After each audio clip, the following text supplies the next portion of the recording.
ಶುಭೋದಯ ಎಲ್ರಿಗೂ. ಅಖಂಡ ಜ್ಯೋತಿಷ್ಯ ವಿಶೇಷ ಕಾರ್ಯಕ್ರಮಕ್ಕೆ ಸ್ವಾಗತ. ನಾನು ಮಧು ನಾಗೇಶ್.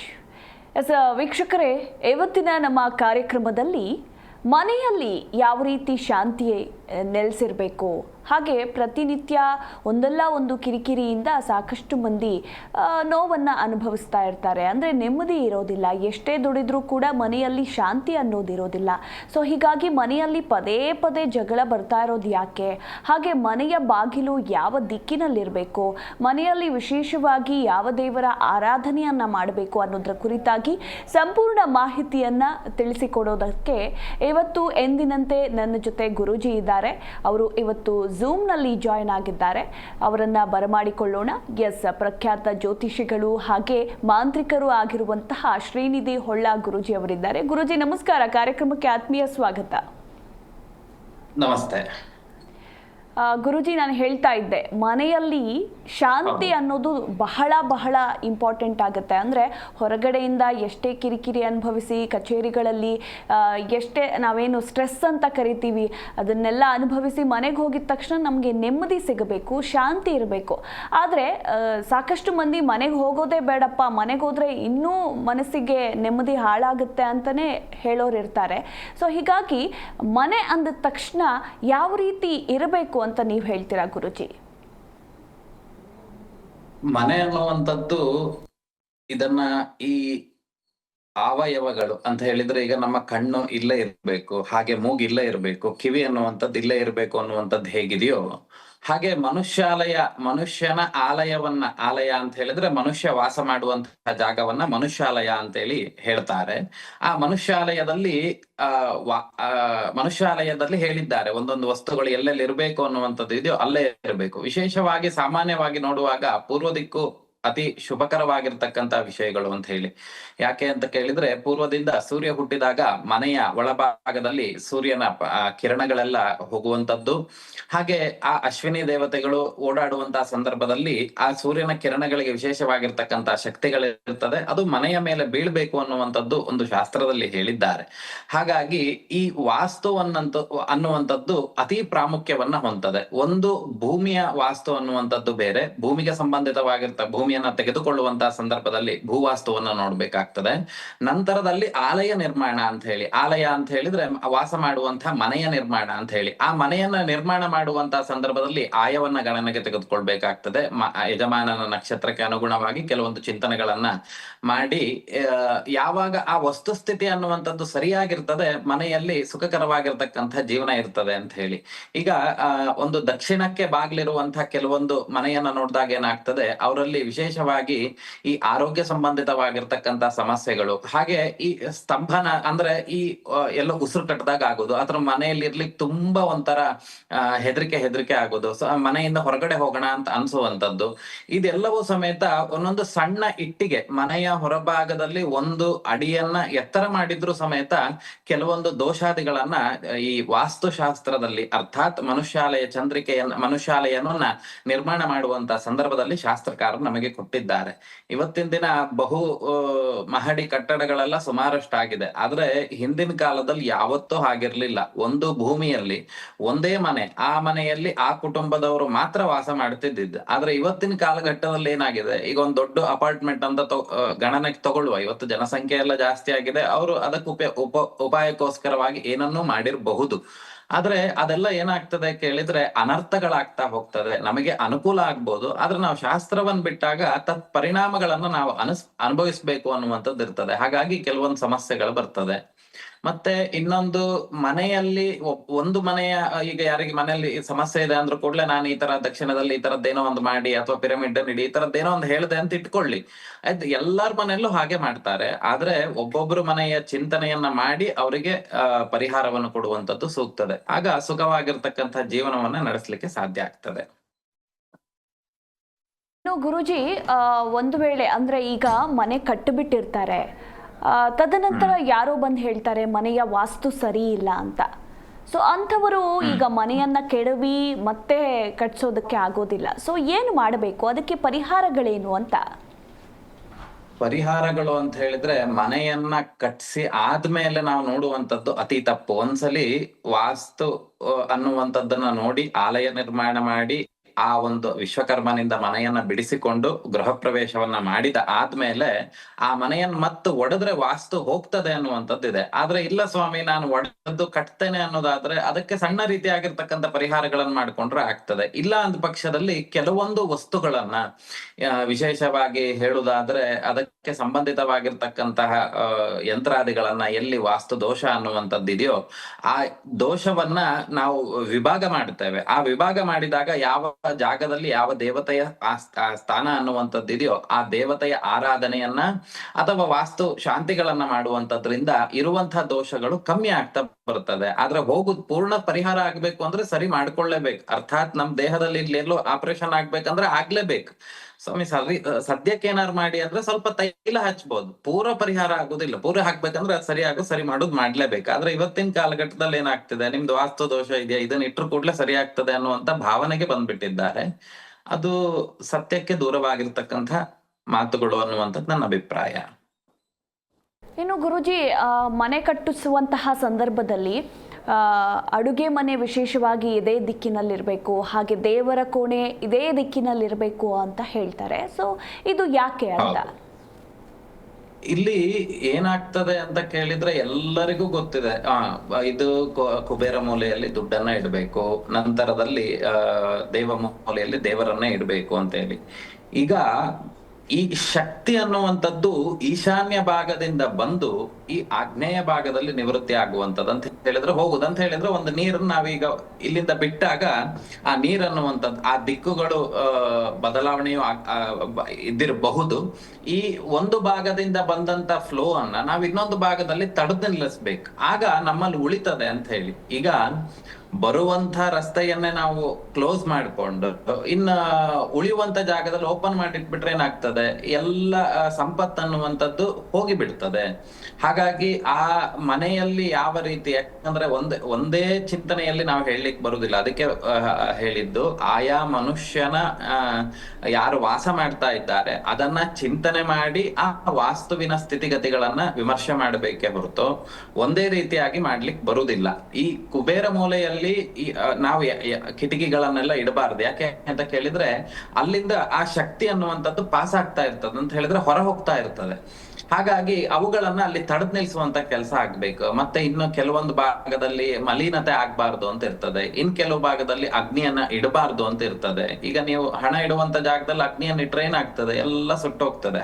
ಅರ್ಥಾತ್ ಮನುಷ್ಯನ ಜೀವನದಲ್ಲೂ ಸಮೇತ ಹಣ ಅನ್ನುವಂಥದ್ದು ಅದೇ ರೀತಿಯಾಗಿ ಖರ್ಚಾಗ್ತಾ ಬರ್ತದೆ ಅನ್ನುವಂತ ಭಾವನೆಯಿಂದ ವಾಸ್ತುಸ್ಥಿತಿಯನ್ನ ತುಂಬಾ ಸೂಕ್ಷ್ಮವಾಗಿ ಹೇಳಿದ್ದಾರೆ. ಎಲ್ಲ ಲೋಕಾರೂಢಿಯಾಗಿ ನಾನು ಹೇಳಿದ್ರು ಕೂಡಲೇ ಇಂಥ ಕಡೆ ಹೀಗ್ ಮಾಡಿ ಅಂತ ಹೇಳಲಿಕ್ಕೆ ಬರುದಿಲ್ಲ. ಯಾಕಂದ್ರೆ ಈಗ ಒಬ್ರು ಮನೆಯಲ್ಲಿ ಪೂರ್ವದಲ್ಲಿ ಎತ್ತರ ಇತ್ತಂತಾದ್ರೆ ಇನ್ನೊಬ್ರು ಮನೆಯಲ್ಲಿ ಉತ್ತರದಲ್ಲಿ ತಗ್ಗಿರ್ತದೆ, ಇನ್ನೊಬ್ರು ಮನೆಯಲ್ಲಿ ಉತ್ತರದಲ್ಲೇ ಎತ್ತರ ಇದ್ದಿರ್ಬೋದು. ಎಲ್ಲಾ ನಕ್ಷತ್ರದವರು ಒಂದೇ ರೀತಿ ಮಾಡ್ಲಿಕ್ಕೆ ಬರುದಿಲ್ಲ. ಅದನ್ನ ಪ್ರತ್ಯೇಕ ವಿಮರ್ಶೆ ಮಾಡುವಂತದ್ದು ಸೂಕ್ತತೆ. ಓಕೆ ಗುರುಜಿ, ಇನ್ನು ವಿಶೇಷವಾಗಿ ನೀವು ನಿನ್ನೆ ಕೂಡ ಹೇಳ್ತಾ ಇದ್ರಿ, ದೇವರ ಕೋಣೆಯಲ್ಲಿ ನಮ್ಮ ಕುಲದೇವರು ಅಥವಾ ಒಂದು ದೇವರ ವಿಗ್ರಹ ಅಥವಾ ಫೋಟೋ ಇದ್ರೆ ಒಳಿತು, ಒಂದು ದೇವರ ಆರಾಧನೆಯನ್ನ ಮಾಡಬೇಕು ಅಂತ ಹೇಳಿ. ಸೊ ಇದ್ರ ಬಗ್ಗೆ ಇನ್ನೂ ಹೆಚ್ಚಾಗಿ ಮಾಹಿತಿಯನ್ನ ತಿಳಿಸ್ಕೊಡಿ. ಇದರ ಬಗ್ಗೆ ನಾವು ಶಾಸ್ತ್ರಾಧಾರಿತವಾಗಿರುವಂತದ್ದು ಉಪನಿಷತ್ ವಿಚಾರಗಳನ್ನೆಲ್ಲ ತಗೊಳ್ಳುವಂಥದ್ದು ಸೈಡಿಗೆ ಇಡುವ. ಈಗ ನಮ್ಮ ಮನೆಗೆ ಒಂದು 10 ಜನನ ಕರ್ಕೊಂಡು ಬಂದು ಅವ್ರನ್ನ ಊಟ ತಿಂಡಿ ಉಪಚಾರಗಳು ಇಲ್ಲದಲೆ ಮನೆಯೆಲ್ಲ ಇಟ್ರೆ ಅವರು ಎಷ್ಟು ಕೋಪಕ್ಕೆ ಹೋಗ್ತಾರೆ. ಹಾಗಾಗಿ ಕುಲದೇವರನ್ನ ಮತ್ತೆ ಇಷ್ಟ ದೇವರನ್ನ, ಗ್ರಾಮ ದೇವರನ್ನ, ಹಾಗೆ ಇನ್ನು ಕುಲದ ಗುರುಗಳ ಫೋಟೋಗಳನ್ನ ದೇವರ ಮನೆಯಲ್ಲಿ ಇಡಬಹುದು. ಅದು ಯಾಕೆ ಅಂತ ಕೇಳಿದ್ರೆ ಪ್ರತಿನಿತ್ಯ ಅಷ್ಟಕ್ಕೆ ಮಾತ್ರ ನೈವೇದ್ಯ. ನಮಗೆ ಕುಲದೇವರು ಬಿಟ್ರೆ ಸಾಕು, ಇನ್ಯಾರು ನಮಗೆ ಅವಶ್ಯಕತೆ. ಕಾಮ್ಯಕಾರಕವಾಗಿ ಏನಾದ್ರೂ ಆಗ್ಬೇಕಂತಿದ್ರೆ ಅಲ್ಲಿ ಹೋಗಿ ಆ ಕೆಲಸ ಮುಗಿದ್ರು ಕೂಡಲೇ ಮತ್ತೆ ವಾಪಸ್ ನಾವ್ ಇಲ್ಲೇ ಬಂದು ನಿಲ್ಬೇಕನ್ನುವಂತ ದೃಷ್ಟಿಯಿಂದ ಕುಲದೇವತೆಗಳನ್ನ ಆರಾಧನೆ ಮಾಡುವಂತದ್ದು ಮಾತ್ರ ಹಿಂದಿನಿಂದ ಪ್ರಾಮುಖ್ಯತೆ ಇರುವಂತದ್ದು. ಇನ್ನು ಹೆಚ್ಚು ದೇವರುಗಳನ್ನ ಇಟ್ರೆ ಏನಾಗ್ತದೆ ಅಂತ ಕೇಳಿದ್ರೆ ನೈವೇದ್ಯಾದಿಗಳು, ಯಾಕೆ ಅಂತ ಕೇಳಿದ್ರೆ ಒಂದು ಗಾತ್ರದ ಮೇಲೆ ಯಾವುದೇ ವಿಗ್ರಹ ಇತ್ತಂತಾದ್ರೆ ಅದಕ್ಕೆ 1 ಸೇರುಕ್ಕಿಂತ ಹೆಚ್ಚು ನೈವೇದ್ಯಾದಿಗಳನ್ನ, ಅನ್ನ ನೈವೇದ್ಯಾದಿಗಳನ್ನ ಪ್ರತಿನಿತ್ಯ ಮಾಡಬೇಕು. ಅದಕ್ಕೆ ತುಂಬಾ ಮಡಿಯಿಂದ ಇರಬೇಕು ಅನ್ನುವಂಥದ್ದು ಶಾಸ್ತ್ರದಲ್ಲಿ ಉಲ್ಲೇಖ ಇದೆ. ಹಾಗಾಗಿ ಇವತ್ತಿನ ಕಾಲದಲ್ಲಿ ಯಾರು ಅದನ್ನ ಪಾಲಿಸದಲ್ಲೇ ಇದ್ದಾಗ ಮತ್ತು ನಮಗೆ ತೊಂದ್ರೆ, ಆಯಾ ಪ್ರಾಂತ್ಯದಲ್ಲಿರುವವರಿಗೂ ತೊಂದ್ರೆ, ಆ ಕುಟುಂಬದವರಿಗೂ ತೊಂದ್ರೆ. ಹಾಗಾಗಿ ಗರ್ಭದಲ್ಲಿ ಒಂದು ಮಾತ್ರ ಆ ಗರ್ಭಗುಡಿ ಅಂತ ಹೇಳುದು ಅದಕ್ಕೇನೆ, ಅಲ್ಲೊಂದು 50 ಸೃಷ್ಟಿ ಮಾಡ್ಲಿಕ್ಕೆ ಸಾಧ್ಯತೆ ಇಲ್ಲ. ಅಲ್ಲಿ ಒಂದರ ಶಕ್ತಿ, ಒಂದು ದೇವತೆಯ ಶಕ್ತಿ ಮಾತ್ರ ಇರ್ಬೇಕನ್ನುವಂತ ದೃಷ್ಟಿಯಿಂದನೇ ಇಷ್ಟನ್ನು ಮಾತ್ರ ಆರಾಧನೆ ಮಾಡಬೇಕು ಅಂತ. ಇನ್ನು ಗುರುಜಿ, ನಾವು ಮನೆ ಬಗ್ಗೆ ಮಾತನಾಡ್ತಾ ಇದ್ವಿ. ಸಾಮಾನ್ಯವಾಗಿ ಮನೆಯಲ್ಲಿ ಶಾಂತಿ ನೆಲೆಸಬೇಕು ಅಂತ ಹೇಳಿ ಸಾಕಷ್ಟು ಮಂದಿ ಹೋಮ ಹವನ ವಿಶೇಷ ಪೂಜೆಯನ್ನು ಎಲ್ಲ ಕೂಡ ಮಾಡ್ತಾರೆ. ಸೊ ನೀವು ಹೇಳ್ತಾ ಇದ್ರಿ ಹೋಮ ಅನ್ನೋದು ಯಾವಾಗಂದ್ರೆ ಆವಾಗ ಮಾಡಬಾರ್ದು, ಯಾರಂದ್ರೆ ಯಾರು ಮಾಡಬಾರ್ದು ಅಂತ. ಹಾಗಿದ್ರೆ ಈ ಮನೆಯಲ್ಲಿ ಶಾಂತಿಯನ್ನು ನೆಲೆಸೋದಕ್ಕೆ ಯಾವ ಪೂಜೆಯನ್ನು ಪ್ರತಿನಿತ್ಯ ಮನೆಯ ಹೆಣ್ಣು ಮಕ್ಕಳಿರಬಹುದು ಅಥವಾ ಮಹಿಳೆಯರಿರಬಹುದು, ಪುರುಷರು ಕೂಡ ಮಾಡಬೇಕು, ಯಾವ ರೀತಿ ಮಾಡಬೇಕು ಅಂತ ಹೇಳಿ? ಇವತ್ತಿನ ಕಾಲಘಟ್ಟಕ್ಕೆ ಪೂಜಾದಿಗಳನ್ನ ಮಾಡುವುದಕ್ಕಿಂತ, ಯಾಕಂದ್ರೆ ಎಲ್ಲರೂ ಅವರವರ ಉದ್ಯೋಗನ್ನ ಅರಸಿದಂತಹ ಕಾಲಘಟ್ಟದಲ್ಲಿ ಇರುವಂತಹ ಮನೆಯಲ್ಲಿ ಪ್ರತಿನಿತ್ಯ ಬೆಳಗ್ಗೆ ಎದ್ದು ಇಬ್ಬರ ಗಂಡ ಹೆಂಡತಿ ಕೆಲಸ ಅಂತ ಕೇಳಿದ್ರೆ ಎದ್ರು ಕೂಡ್ಲೆ ಸಾಧ್ಯತೆ ಇತ್ತು ಅಂತಾದ್ರೆ, ನಿಮ್ಮಲ್ಲಿ ಅವಕಾಶ ಇತ್ತು ಅಂತಾದ್ರೆ ಬೆಳಗ್ಗೆ ಎದ್ದು ನಿತ್ಯ ಕರ್ಮಗಳನ್ನ ಮುಗಿಸಿಕೊಂಡು ಮೊದಲು ಸೂರ್ಯ ನಮಸ್ಕಾರವನ್ನು ಮಾಡಿ, ಏನು ಅದಕ್ಕೆಲ್ಲ ಸುಮಾರು ಸಮಯ ಆಗುದಿಲ್ಲ, ಹೋಗುದು ಕಿಟಕಿಯಿಂದ ಅಥವಾ ಬಾಲ್ಕನಿಯಿಂದ ಹೊರಗಡೆ ಹೋಗುದು, ಸೂರ್ಯನನ್ನು ಒಮ್ಮೆ ತೃಪ್ತಿಯಿಂದ ನೋಡುದು, ಸೂರ್ಯನನ್ನು ನಮಸ್ಕಾರ ಮಾಡುದು, ಮತ್ತು ವಾಪಸ್ ಬಂದ್ಬಿಡುದು. ಸಾಧ್ಯತೆ ಇತ್ತು ಅಂತಾದ್ರೆ ಇನ್ನೂ ಹೆಚ್ಚಿನದಾಗಿ ಇದರಲ್ಲಿ ಸೂರ್ಯ ನಮಸ್ಕಾರಾದಿಗಳನ್ನ, ಸೂರ್ಯನ ಕುರಿತು ಉಪಾಸನೆಗಳನ್ನ ಮಾಡಬಹುದು. ಇನ್ನು ಸೂರ್ಯನ ಉಪಾಸನೆಗಳನ್ನ ಮಾಡಿ ಆದ ನಂತರದಲ್ಲಿ ಕುಲದೇವತಾರಾಧನೆಗಳನ್ನ, ವಿಶೇಷವಾಗಿ ತಂದೆ ತಾಯಿಯನ್ನ ಸ್ಮರಣೆ ಮಾಡುವಂಥದ್ದು, ನಂತರದಲ್ಲಿ ನಿತ್ಯ ಕರ್ಮಗಳನ್ನ ಅವ್ರು ಮಾಡುವಂತ ಕೆಲಸಗಳೆಲ್ಲ ಅವರಲ್ಲಿ ಇದ್ದೇ ಇರುತ್ತೆ. ಹೆಚ್ಚು ಪೂಜೆಗಳನ್ನ ಮಾಡಿ ಅಂತ ಹೇಳಿದಾಗ ಏನಾಗ್ತದೆ, ಬೇರೆ ಬೇರೆ ದೇವತೆಗಳನ್ನ ಹೇಳ್ಬೇಕಾಗ್ತದೆ. ಆದ್ರೆ ಶಾಸ್ತ್ರದಲ್ಲಿರುವಂತದ್ದು ಕುಲದೇವತಾರಾಧನೆಯೇ ಪ್ರಾಮುಖ್ಯತೆ, ಅಷ್ಟಕ್ ಮಾತ್ರ ಹೇಳಿರುವಂತದ್ದು. ನಿಮ್ಮ ಕುಲದೇವರನ್ನ, ಗ್ರಾಮ ದೇವರನ್ನ, ಇಷ್ಟ ದೇವರನ್ನ ಮಾತ್ರ ಆರಾಧನೆ ಮಾಡ್ಬೇಕು. ಅದನ್ನ ಬಿಟ್ಟು ನಾವು ಬೇರೆ ಹೋದಷ್ಟು ಏನಾಗ್ತದೆ, ನಮ್ಮ ಅದು ಅನುವಂಶೀಯವಾಗಿ ನಾವು ಆರಾಧನೆ ಮಾಡ್ಬೇಕು. ಈಗ ನಾನೊಂದು ಹೊಸದಾಗಿ ಈಗ ಪ್ರಾರಂಭ ಮಾಡಿದೆ ಅಂತ ಆದ್ರೆ ನನ್ನ ಮಗನೂ ಆರಾಧನೆ ಮಾಡ್ಬೇಕು, ಅವರ ಮಗನೂ ಆರಾಧನೆ ಮಾಡ್ಬೇಕು.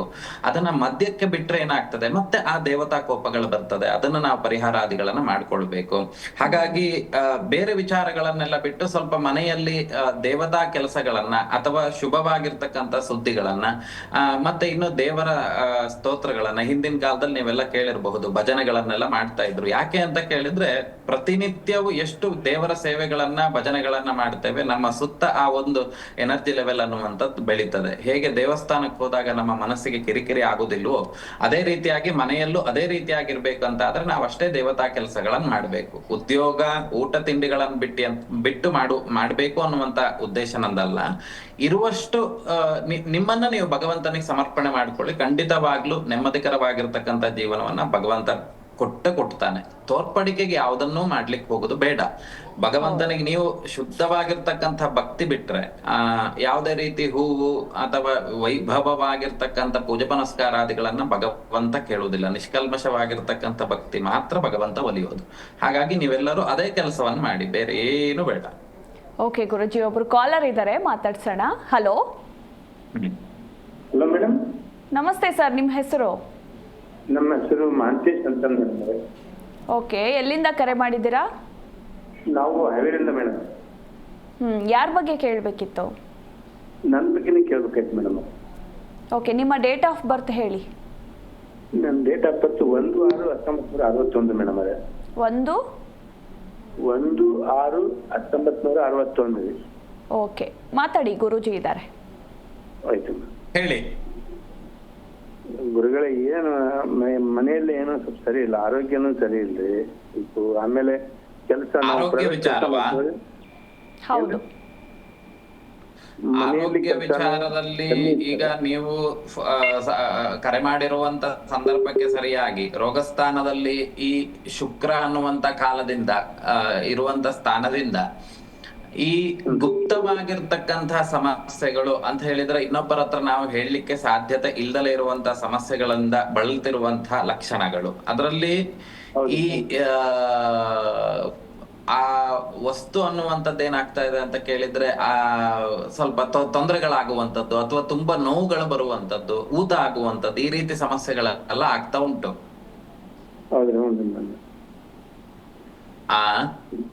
ಅದಕ್ಕೆ ಏನಂತ ಪರಿಹಾರ ಸರ್? ಹಾಗಾಗಿ ಸದ್ಯದ ಪರಿಸ್ಥಿತಿಗೆ ನೀವು ಈ ಸ್ವಲ್ಪ ಈ ವಿಷ್ಣುವಿಗೆ ಸಂಬಂಧಿತವಾಗಿ ವಿಶೇಷವಾಗಿ ಸುಗಂಧಭರಿತವಾಗಿರುವಂತ ವಸ್ತುಗಳನ್ನ ವಿಷ್ಣುವಿಗೆ ಕೊಡುವಂತದ್ದು, ತದನಂತರದಲ್ಲಿ ನಿಮ್ಮ ಜಾತಕ ವಿಮರ್ಶೆಯನ್ನ ಸರಿಯಾದ ರೀತಿಯಲ್ಲಿ ಮುಂದುವರಿಸುವಂತದ್ದೇ ಮಾಡ್ಬೇಕು. ಯಾಕೆ ಅಂತ ಕೇಳಿದ್ರೆ ಇಲ್ಲಿ ಗೊಂದಲವಾಗಿರ್ತಕ್ಕಂಥ ರಾಶಿ, ನಿಮಗೆ ಏನು ಮಾತಾಡ್ಬೇಕನ್ನುವಂತ ಯಾಕಂದ್ರೆ 2-3 ದ್ವಂದ್ವ ರಾಶಿ ಅಂತ ಹೇಳಿದ್ರೆ ಏನೋ 2-3 ವಿಷಯವನ್ನ ನಾವು ಕೇಳ್ಬೇಕು ಅಂತ ಹೇಳಿ ಯಾವ್ದೋ ಒಂದನ್ನು ಕೇಳಿದಂತ ಲಕ್ಷಣಗಳು ಕಾಣಿಸ್ತಾ ಉಂಟು. ಹೌದು. ಹಾಗಾಗಿ ಸದ್ಯದ ಪರಿಸ್ಥಿತಿಗೆ ವಿಷ್ಣುವನ್ನ ಆರಾಧನೆ ಮಾಡಿ. ಸ್ವಲ್ಪ ಈ ಅಡೆತಡೆಗಳು ಅನ್ನುವಂಥದ್ದು, ಪ್ರತಿಬಂಧಕಗಳು ಅನ್ನುವಂಥದ್ದಿದೆ, ಅದೆಲ್ಲ ನಿವೃತ್ತಿ ಆಗ್ಬೇಕಂತಾದ್ರೆ ವಿಷ್ಣುವಿಗೆ ಸ್ವಲ್ಪ ಹೂವನ್ನ, ಸುಗಂಧಭರಿತವಾಗಿರ್ತಕ್ಕಂಥ ಹೂಗಳನ್ನ ಮತ್ತೆ ವಿಷ್ಣುವಿನ ಆರಾಧನೆಯನ್ನ, ಸ್ತೋತ್ರ ನಮಸ್ಕಾರಗಳನ್ನು ಮಾಡುವುದರಿಂದ ಮುಂದೆ ನಿಮಗೆ ಹೇಗೆ ಮುಂದುವರಿಬೇಕನ್ನುವಂಥ ದಾರಿಗಳು ಸರಿಯಾದ ರೀತಿಯಲ್ಲಿ ಸಿಗ್ತದೆ. ಯಾಕಂದ್ರೆ ಸುಮಾರಷ್ಟು ಹಣವನ್ನು ಕಳ್ಕೊಂಡಿರುವಂತ ಲಕ್ಷಣಗಳು ಇಲ್ಲಿ ಗೋಚರಕ್ಕೆ ಬರ್ತಾ ಉಂಟು ವ್ಯಯಸ್ಥಾನದಲ್ಲಿರುವಂತ ಕಾರಣದಿಂದ. ಹಾಗಾಗಿ ಸದ್ಯದ ಪರಿಸ್ಥಿತಿಗೆ ವಿಷ್ಣುವನ್ನ ಆರಾಧನೆ ಮಾಡಿ, ನಂತರದಲ್ಲಿ ಏನು ಮಾಡ್ಬೇಕನ್ನುವಂಥದ್ರ ಬಗ್ಗೆ ಚಿಂತನೆ ಮಾಡುವ. ಒಳ್ಳೆದಾಗಿ. ಓಕೆ ಸರ್, ಥ್ಯಾಂಕ್ ಯು ಕರೆ ಮಾಡಿದ್ದಕ್ಕಾಗಿ. ಇನ್ನು ಗುರುಜಿ, ಮನೆಗೂ ಹಾಗೆ ಆರೋಗ್ಯಕ್ಕೂ ಏನಾದ್ರೂ ಸಂಬಂಧ ಇದೆಯಾ? ಹೌದು. ಈಗ ನೋಡಿ, ಆಲಯ ಅನ್ನುವಂಥದ್ದು ಬೇರೆ ಅಲ್ಲ, ದೇಹ ಬೇರೆ ಅಲ್ಲ, ಮತ್ತೆ ಮನೆ ಬೇರೆ ಅಲ್ಲ. ಈಗ ಕಣ್ಣಿಲ್ಲಿರುವಂತದ್ದನ್ನ ತೆಗೆದು ನಾವ್ ಇಲ್ಲಿ ಇಟ್ಕೊಂಡ್ ಬಿಟ್ರೆ ಏನಾಗ್ತದೆ, ಅದು ಸರಿಯಾಗಿರುವಂತ ಸ್ಥಿತಿ, ಅದಕ್ಕೆ ಪರಿಪಕ್ವವಾಗಿ ಆ ಕೆಲಸ ಮಾಡ್ಲಿಕ್ಕೆ ಆಗೋದಿಲ್ಲ. ಹಾಗಾಗಿ ಮನೆ ಅನ್ನುವಂಥದ್ದಕ್ಕೂ ಆರೋಗ್ಯ ಅನ್ನುವಂಥದ್ದಕ್ಕೂ ಅತಿಯಾಗಿರ್ತಕ್ಕಂತಹ ಅವಿನಾಭಾವ ಸಂಬಂಧ ಉಂಟು. ಈಗ ಮನೆಯ ರೋಗಸ್ಥಾನ ಅನ್ನುವಂಥದ್ದು, ಈಗ ದಕ್ಷಿಣ ಭಾಗಕ್ಕೆ ಏನಾದ್ರೂ ತುಂಬಾ ತೊಂದರೆಗಳಿದ್ದು ಅಥವಾ ಅದರ ವಿರುದ್ಧವಾಗಿ ಬ್ರಹ್ಮಸ್ಥಾನದಲ್ಲಿ ಕೆಲವೊಂದು ದೋಷಾದಿಗಳೆಲ್ಲ ಇತ್ತು ಅಂತ ಆದ್ರೆ ಆ ಮನೆಗೆ ಹೋಗ್ತಿದ್ದಾಗೆ ಅವನಿಗೆ ವಿಶೇಷವಾಗಿ ಈ ಆರೋಗ್ಯದಲ್ಲಿ ಅತಿಯಾಗಿರ್ತಕ್ಕಂಥ ಏರ್ಪೇರಾಗುವಂಥದ್ದು, ಸೋಂಕು ಹರಡುವಂಥದ್ದು, ಅದಾದ ನಂತರದಲ್ಲಿ ಸ್ವಲ್ಪ ದೇಹದಲ್ಲಿ ಹೀಟ್ ಅಂಶಗಳು ಜಾಸ್ತಿ ಆಗಿ ಅದರಿಂದ ಏನಾದ್ರೂ ಸಮಸ್ಯೆಗಳಾಗುವಂಥದ್ದು, ಅದರಿಂದ ಅದು ಹೋಗ್ತಾ ಹೋಗ್ತಾ ದೊಡ್ಡದಾಯ್ತು ಅಂತಾದ್ರೆ ಅದು ವೈದ್ಯಕೀಯ ಚಿಕಿತ್ಸೆಯಲ್ಲಿ ಏನೋ ಆಗ್ಬೋದು. ಹಾಗಾಗಿ ವಾಸ್ತು ಅನ್ನುವಂಥದ್ದು ಅತಿ ಪ್ರಾಮುಖ್ಯತೆ. ಆರೋಗ್ಯ ದೃಷ್ಟಿಯಿಂದ ನೋಡೋದಾದ್ರೆ ಆ ವಸ್ತುಸ್ಥಿತಿಗಳನ್ನ ನೋಡ್ಬೇಕು. ವಾಸ್ತು ಅಂತ ಹೇಳಿದ್ರೆ ವಸ್ತುಸ್ಥಿತಿಗಳು, ಯಾವ ವಸ್ತು ಎಲ್ಲಿರ್ಬೇಕೋ ಅದು ಅಲ್ಲೇ ಇರ್ಬೇಕು. ವಸ್ತುಸ್ಥಿತಿ ಇತಿ ವಾಸ್ತು ಅಂದ್ರೆ ಯಾವ ವಸ್ತುಗಳು ಎಲ್ಲೆಲ್ಲಿ ಇರ್ಬೇಕೋ ಅಲ್ಲೇ ಇರ್ಬೇಕು. ಅದು ಇಲ್ಲ ಅಂತ ಆದಾಗ ಅದಕ್ಕೆ ಅದರಿಂದ ಏನೇನು ಉಂಟಾಗುವಂತ ತೊಂದರೆಗಳಿದೆಯೋ ಅದೆಲ್ಲ ಆಗ್ತಾ ಹೋಗ್ತದೆ ಅನ್ನುವಂಥದ್ದು. ಓಕೆ ಗುರುಜಿ, ಇನ್ನೊಬ್ರು ಕಾಲರ್ ಇದ್ದಾರೆ, ಮಾತಾಡ್ಸೋಣ. Hello hello. ಓಕೆ, ಕರೆ ಕಟ್ಟಾಗಿದೆ. ಇನ್ನು ಗುರುಜಿ, ಈ ಒಂದು ಆರೋಗ್ಯ ವಿಚಾರಕ್ಕೆ ಸಂಬಂಧಪಟ್ಟಂತೆಯೇ ಮನೆಯಲ್ಲಿ ಯಾವ ರೀತಿಯ ಪೂಜೆಯನ್ನು ಮಾಡಬೇಕಾಗುತ್ತೆ ಅಂಡ್ ಮನೆಯಲ್ಲಿ ಯಾವ ರೀತಿ ಸ್ವಚ್ಛತೆಯನ್ನು ಕಾಪಾಡಿಕೊಳ್ಬೇಕು ಅನ್ನೋದು ಕೂಡ ಬಹಳ ಇಂಪಾರ್ಟೆಂಟು. ಅಂದರೆ ಈಗ ಹಿಂದಿನ ಕಾಲದಲ್ಲೆಲ್ಲ ನೋಡಿ, ಹೊರಗಡೆ ಹೋಗಿ ಬಂದ ನಂತರ ಕಾಲನ್ನು ತೊಳೆದೇ ಮನೆ ಒಳಗಡೆ ಹೋಗ್ತಾ ಇದ್ರು. ಈಗಿನ ಕಾಲದಲ್ಲಿ ಆ ರೀತಿ ಇರೋದಿಲ್ಲ. ಅಂದರೆ ಮನೆ ಒಳಗಡೆನೆ ಶೌಚಾಲಯ ಅನ್ನೋದು ಇರುತ್ತೆ, ಸೊ ಮನೆ ಹೊರಗಡೆ ಇರೋದಿಲ್ಲ ಈಗಿನ ದಿನಗಳಲ್ಲಿ. ಸೊ ಈ ವಿಚಾರಕ್ಕೆ ಏನು ಹೇಳ್ತೀರಾ? ಈಗ ಶೌಚಾಲಯ ಅನ್ನುವಂಥದ್ದು ಮನೆಯಿಂದ ಹೊರಗಡೆಯೇ ಇರ್ಬೇಕು. ಶೌಚ ಆಲಯ ಅಂದ್ರೆ ಶೌಚ ಅಂತ ಹೇಳಿದ್ರೆ ಅದು ಮಲಮೂತ್ರಗಳನ್ನು ವಿಸರ್ಜನೆ ಮಾಡುವಂತ ಜಾಗ ಮನೆಯಿಂದ ಹೊರಭಾಗದಲ್ಲೇ ಇರ್ಬೇಕು. ಯಾಕಂದ್ರೆ ಅದು ಉಚ್ಚಿಷ್ಟ ಅಂತ ಹೇಳಿದ್ರೆ ಅದು ಮೈಲಿಗೆ ಅಂತ ಹೇಳಿ ಹಿಂದಿನ ಕಾಲದಲ್ಲಿ ಅದನ್ನ ಆ ಕೆಲಸಗಳನ್ನ ಮಾಡಿ ಬಂದಾಗ ಸ್ನಾನಾದಿಗಳನ್ನ ಮಾಡ್ತಾ ಇದ್ರು. ಯಾಕೆಂದ್ರೆ ಅದರಿಂದ ಹೋದಂತ ಸೋಂಕು ಸಮೇತ ದೇಹಕ್ಕೆ ತಗಲಬಾರದು. ಮತ್ತೆ ಮನೆಯಿಂದ ಹೊರಭಾಗದಿಂದ ಬಂದಾಗ ಸುಮಾರಷ್ಟು ಕೈಕಾಲನ್ನೆಲ್ಲ ತೊಳೆಯುವಂಥದ್ದು, ಅದಾದ ನಂತರದಲ್ಲಿ ವಸ್ತುಗಳನ್ನ ನಾವೇ ಬೆಳೆದು ತಿನ್ನುವಂಥದ್ದು, ಮತ್ತೆ ತುಂಬಾ ಆರೋಗ್ಯಕರವಾಗಿರುವಂತದ್ದನ್ನೆಲ್ಲ ತಿಂತಾ ಇದ್ದಿದ್ರು. ಆದ್ರೆ ಈಗಿನ ಕಾಲದಲ್ಲಿ ಏನಾಗಿದೆ, ಎಲ್ಲದರಲ್ಲೂ ಸಮೇತ ನಾವು ತಿನ್ನುವಂತ ವಸ್ತು ನಾವು ಆಹಾರಕ್ಕಿಂತ ಹೆಚ್ಚಿನದಾಗಿ ಮಾರಕ ವಸ್ತುಗಳನ್ನೇ ತಿಂತಾ ಇದ್ದೇವೆ. ನಮ್ಮ ದೇಹಕ್ಕೆ ಮಾರಕವಾಗುವಂತ ವಸ್ತುಗಳನ್ನೇ ತಿಂತಾ ಇದ್ದೇವೆ. ಹಾಗಾಗಿ ಅದನ್ನ ಸ್ವಲ್ಪ ಕಂಟ್ರೋಲ್ ಅಲ್ಲಿ ಇಟ್ಕೊಳ್ಬೇಕು. ಇನ್ನು ಹೀಗೆ ನೋಡೋದಾದ್ರೆ ಆರೋಗ್ಯ ವಿಚಾರದಲ್ಲಿ ನಾವು ಸರಿಯಾಗಿ ಇರ್ಬೇಕಂತಾದ್ರೆ ಸಾತ್ವಿಕವಾಗಿರ್ತಕ್ಕಂಥ ಆಹಾರಗಳನ್ನು ತಗೊಳ್ಳುವಂಥದ್ದು. ದಕ್ಷಿಣ ಭಾಗದಲ್ಲಿ ಏನಾದ್ರೂ ಮನೆಯ ಬಾಗಿಲುಗಳೆಲ್ಲ ಇತ್ತು ಅಂತ ಆದ್ರೆ ಅದನ್ನ ಸ್ವಲ್ಪ ವಾಸ್ತು ತಜ್ಞರ ಹತ್ರ ತೋರಿಸಿ ಅದಕ್ಕೇನಾದ್ರೂ ಸಣ್ಣದಾಗಿರ್ತಕ್ಕಂಥ ಪರಿಹಾರಗಳು ಅಥವಾ ಒಂದು ಸ್ವಲ್ಪ ಭಾಗ ಬಾಡಿಗೆ ಮನೆಯವರೆಲ್ಲ ಇದ್ರು ಅಂತ ಆದ್ರೆ ನೀವು ಖಾಲಿ ಮಾಡುವ ತನಕ ಸಮೇತ ಸ್ವಲ್ಪ ರಕ್ಷಣಾದಿಗಳಿಗೆ ಏನಾದ್ರೂ ಮಾಡ್ಕೊಳ್ಳುವಂಥದ್ದು ಉತ್ತಮ. ಉತ್ತಮ. ಯಾಕೆ ಅಂತ ಕೇಳಿದ್ರೆ ಆರೋಗ್ಯ ವಿಚಾರದಲ್ಲಿ ಇನ್ನು ಪೂಜೆಯನ್ನ ಮಾಡಿ ಆರೋಗ್ಯವನ್ನು ಪಡ್ಕೊಳ್ಬೇಕು ಅಂತ ಕೇಳಿದ್ರೆ ಆರೋಗ್ಯ ಹಾಳಾಗಿದೆ ಅಂತ ಆದ್ರೆ ಮನುಷ್ಯನ ಜಾತಕದಲ್ಲಿ ಸಂಸೂಚಿತವಾಗಿರುವಂತ ದೋಷ ಅಥವಾ ಅವನು ಮಾಡಿದಂತ ಪಾಪಕರ್ಮಗಳಿಗೆ ಅನುಭವಿಸುವಂತದ್ದು. ಹಾಗಾಗಿ ಇನ್ನು ವಾತಾವರಣದಿಂದ ಉಂಟಾಗುವಂತ ಆರೋಗ್ಯ ಬಾಧೆಗೆ ವೈದ್ಯರನ್ನೇ ಕಾಂಟ್ಯಾಕ್ಟ್ ಮಾಡ್ಬೇಕಾಗ್ತದೆ. ಮತ್ತೆ ಅತಿಯಾಗಿರುವಂತದ್ದು ಇನ್ನು ವೈದ್ಯರ ಚಿಕಿತ್ಸೆ ಕೊಟ್ಟು ಏನು ಸಮಸ್ಯೆ ಇದೆ ಅವರಿಗೂ ಕೊಟ್ಟಂತದ್ದು ಆಗ್ಲಿಲ್ಲ ಅಂದಾಗ ಮತ್ತೆ ಪ್ರಶ್ನಾ ಚಿಂತನೆಯನ್ನು ಮಾಡಿ ಆರೋಗ್ಯಕ್ಕೆ ಆ ರೋಗಕ್ಕೆ ಕಾರಣ ಏನು ನೋಡಿ ಅದಕ್ಕೆ ಪರಿಹಾರಾದಿಗಳನ್ನು ಮಾಡಿದಾಗ ಪುನಃ ಆಗ ವೈದ್ಯಕೀಯ ಚಿಕಿತ್ಸೆ ಕೊಡುವಂತ ಔಷಧಗಳು ಕೆಲಸ ಮಾಡ್ತದೆ ಅನ್ನುವಂಥದ್ದು ಹಲವಾರು ಉದಾಹರಣೆಗಳಲ್ಲಿ ಅಥವಾ ಕೆಲವೊಂದು ವಿಚಾರಗಳಲ್ಲಿ ನಾವು ನೋಡಿದ್ದೇವೆ. ಹಾಗಾಗಿ ಪೂಜೆಯನ್ನು ಮಾಡುವುದಾದ್ರೆ ಧನ್ವಂತರಿಯನ್ನ ಆರಾಧನೆ ಮಾಡುವಂತದ್ದು ಉತ್ತಮವಾಗ್ತದೆ. ಆ ಧನ್ವಂತರಿ ಅಮೃತ ಕಲಶವನ್ನ ಹಿಡಿದುಕೊಂಡಂತಹ ಧನ್ವಂತರಿಯನ್ನ ಪ್ರತಿನಿತ್ಯ ಧನ್ವಂತರಿಯನ್ನ ಆರಾಧನೆ ಮಾಡುವುದರಿಂದ ಮನೆಯಲ್ಲಿ ಆರೋಗ್ಯ ನೆಲೆಸುವಂತದ್ದು. ಮತ್ತೆ ಐಕ್ಯ ಮತ್ಸ್ಯ ಅಂತ ಹೇಳಿದ್ರೆ ಈ ವಿಷ್ಣುವನ್ನ ಕೆಲವೊಂದು ಈ ವೇದ ಮಂತ್ರಗಳಲ್ಲೆಲ್ಲ ಇದ್ದಾವೆ, ಅವುಗಳನ್ನ ಮಂತ್ರ ಪಠನೆಯನ್ನ ಮಾಡುವುದರಿಂದ ಮನೆಯಲ್ಲಿ ಎಲ್ಲರೂ ಸೌಮನಸ್ಯದಿಂದ ಇರುವಂತೆ ಅನುಗ್ರಹ ಆಗ್ತದೆ ಅನ್ನುವಂಥದ್ದು ನನ್ನ ಅಭಿಪ್ರಾಯ. ಓಕೆ ಗುರುಜಿ, ಮತ್ತೊಬ್ರು ಕಾಲರ್ ಇದ್ದಾರೆ, ಮಾತಾಡ್ಸೋಣ. ಹಲೋ. ಹಾ ಹಲೋ, ನಮಸ್ತೆ ಮಾ, ನಿಮ್ಮ ಹೆಸರು? ಹಾ ನಮಸ್ತೆ, ನಾವು ಚನ್ನಬಸಪ್ಪ ಅಂತಂದ್ರೆ. ಓಕೆ, ಎಲ್ಲಿಂದ ಕರೆ ಮಾಡಿದ್ದೀರಾ ಸರ್? ನಾವು ಇಲ್ಲಿ ಹೂವಿನಡಗಲಿಯಿಂದ. ಯಾರ ಬಗ್ಗೆ ಕೇಳಬೇಕು?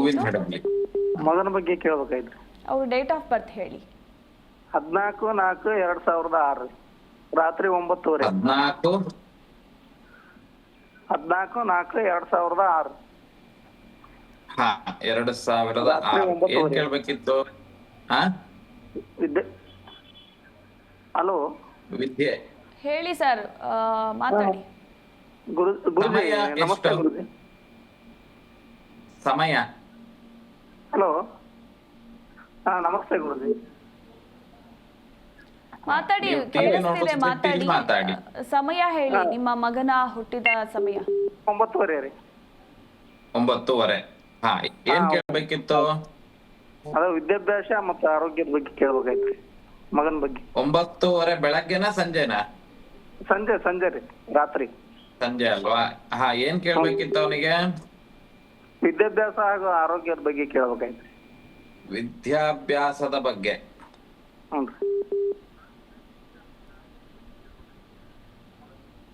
ಅವನಿಗೆ ತುಂಬಾ ಅತಿಯಾಗಿ ಹೀಟ್ ಆಗುವಂತದ್ದು ಹೌದ್ರಿ. ಆಗ್ತಾ ಉಂಟಾ? ಹಾ ಇದರಿ, ನಾನೇ ರೀ, ಅವ್ರ ತಂದೆ ನಾವೇ. ಅದೇ, ಈಗ ಅವನ ಬಗ್ಗೆನೇ ಕೇಳ್ಬೇಕಲ್ವಾ? ಹಾ ಹೌದ್ರಿ. ಈಗ ಅತಿಯಾಗಿ ಅವನಿಗೆ ದೇಹದಲ್ಲಿ ಹೀಟ್ ಆಗುವಂತದ್ದು ಅಂದ್ರೆ ಉಷ್ಣ ಜಾಸ್ತಿ ಆಗಿ ಅದರಿಂದ ಕಣ್ಣಿನಲ್ಲಿ ಸ್ವಲ್ಪ ಈ ನೀರು ಬರುವಂತದ್ದು ಅಥವಾ ಕಣ್ಣಿಗೆ ಸಂಬಂಧಿತವಾಗಿರ್ತಕ್ಕಂಥ ಸಮಸ್ಯೆಗಳು. ಹ್ಞೂ. ಅದಾದ ನಂತರದಲ್ಲಿ ಸ್ವಲ್ಪ ದೇಹದಲ್ಲಿ ಜೀರ್ಣಕ್ರಿಯೆ ಸರಿಯಾಗಿ ಆಗ್ದಲೇ ಇರುವಂತದ್ದು. ಹೌದು ಗುರುಜಿ. ಈ ತರದ್ದೆಲ್ಲ ಆಗ್ತಾ ಇದೆ. ಇನ್ನು ವಿದ್ಯೆಗೆ ನೀವೇ ಅವನನ್ನ ಏನ್ ಮಾಡಿದ್ದು, ಒತ್ತಾಯ ಮಾಡಿ ಕೂರಿಸ್ತಾ ಇದ್ದೀರಾ? ಹೌದ್ರಿ, ಹೌದು ಗುರುಜಿ. ಆದ್ಮೇಲೆ ಅವನು ಏನ್ ಹೇಳಿದ್ರು ಏನು ಮಾತಾಡುದಿಲ್ಲ, ಸೈಲೆಂಟ್ ಇರ್ತಾನೆ ಬಿಟ್ರೆ ಮತ್ತೆ ಯಾರ ಹತ್ರ ಏನ್ ಮಾತಾಡುದಿಲ್ಲ ಅಲ್ವಾ? ಹೌದೌದು ಹೌದು. ಹಾಗಾಗಿ ಸ್ವಲ್ಪ ಇವನಿಗೆ ಸದ್ಯದ ಪರಿಸ್ಥಿತಿಗೆ ನಾ ಹೇಳುದಾದ್ರೆ ವಾಗೀಶ್ವರಿ ಮಂತ್ರ ಅನ್ನುವಂಥದ್ದು ಬರ್ತದೆ. ವಾಗೀಶ್ವರಿ ದೇವಿಯನ್ನ ಆರಾಧನೆ ಮಾಡಿ ಅವನಿಗೆ ಸ್ವಲ್ಪ ಕುಟುಂಬ ಸಂಬಂಧಿತವಾಗಿರ್ತಕ್ಕಂಥ ವಾಗ್ ದುರಿತಗಳು ಅನ್ನುವಂಥದ್ದಿದೆ. ನಿಮ್ಮ ತಂದೆ ಅಂದ್ರೆ ಆ ವ್ಯಕ್ತಿಯ ಯಾವ ಜಾತಕವನ್ನ ಕೊಟ್ಟಿದ್ದೀರೋ ಆ ವ್ಯಕ್ತಿಯ ತಂದೆ ತಾಯಿ ಕುಟುಂಬ ವಿಚಾರದಲ್ಲಿ ಹಲವಾರು ರೀತಿಯಾಗಿರುವಂತಹ ಆಣೆ ಭಾಷೆಗಳನ್ನ ಹಾಕಿರುವಂತದ್ರಿಂದ ಈ ಮಗನಿಗೆ ಈ ರೀತಿಯಾಗಿರುವಂತ ತೊಂದರೆಗಳು ಅನ್ನುವಂಥದ್ದು ಉಂಟಾಗಿದೆ. ಆಯ್ತಾ? ಹಾಗಾಗಿ ಅವನಿಗೆ ಏನಾಗಿದೆ, ಮಾತು ಬರುವಂತದ್ದು ಸ್ವಲ್ಪ ತಡವಾಗಿ ಮಾತು ಬಂದಿರುವಂತ ಲಕ್ಷಣಗಳನ್ನು ಇಲ್ಲಿ ಹೇಳ್ಬೇಕು. ಹೌದ್ರಿ. ಹಾಗಾಗಿ ಆ ವಾಗ್ದುರಿತಗಳನ್ನ ಸರಿ ಮಾಡ್ಕೊಳ್ಳಿ, ಮುಂದೆ ಇವನಿಗೆ ಖಂಡಿತವಾಗ್ಲೂ ಅನುಕೂಲತೆ ಆಗ್ತದೆ. ಯಾವ ಮಂತ್ರ? ಮಂತ್ರ ಅಲ್ಲ, ಹೋಮ. ನಿಮ್ ದಾವಣಗೆರೆಯಲ್ಲಿ ಹೋಗಿ, ಅಲ್ಲ ಶಂಕರ ಮಠ ಇದೆ, ಅಲ್ಲಿ ಹೋಗಿ ವಾಗೀಶ್ವರಿ ಮಂತ್ರ ಅಂತ ಹೇಳಿ ಅದ್ರ ಸಂಬಂಧಿತವಾಗಿರ್ತಕ್ಕಂಥ ಹೋಮಾದಿಗಳು ಎಲ್ಲವನ್ನ ಹೇಗೆ ಮಾಡುದು ಅನ್ನುವಂಥದ್ರ ಬಗ್ಗಾಗಿ ಮಾಹಿತಿಯನ್ನು ಕೊಡ್ತಾರೆ. ಅದನ್ನ ಮಾಡಿಸಿ, ಆಯ್ತಾ?